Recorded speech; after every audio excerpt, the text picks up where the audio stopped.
আসসালামু আলাইকুম। আজকে আপনাদের সাথে কেক ডেকোরেশনের রেসিপি শেয়ার করব।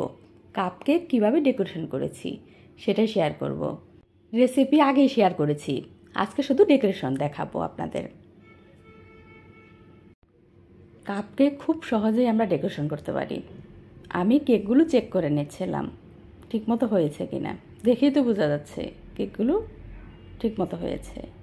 তারপর আমি চেক করে নিচ্ছি কাঠি দিয়ে। ক্রিম যখন বিট করেছিলাম তখন এর মধ্যে পাউডার সুগার দিয়েছি আর ফুড কালার দিয়েছিলাম অল্প করে।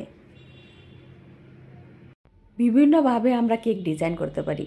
আমি খুব সহজভাবে এই কেকগুলো ডিজাইন করেছিলাম। একটি 1M নজল দিয়ে এখন ডিজাইন করে নিচ্ছি।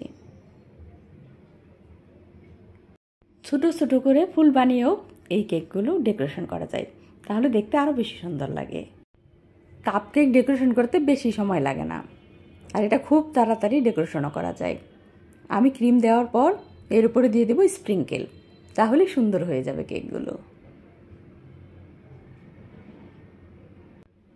তৈরি হয়ে গেল আমার কাপ কেক। খুব সহজভাবেই আমি তৈরি করেছি। আজকে এই পর্যন্তই। আমি শাহনাজ বিদায় নিচ্ছি। আবার নতুন কোনো রেসিপি নিয়ে হাজির হব ইনশাআল্লাহ।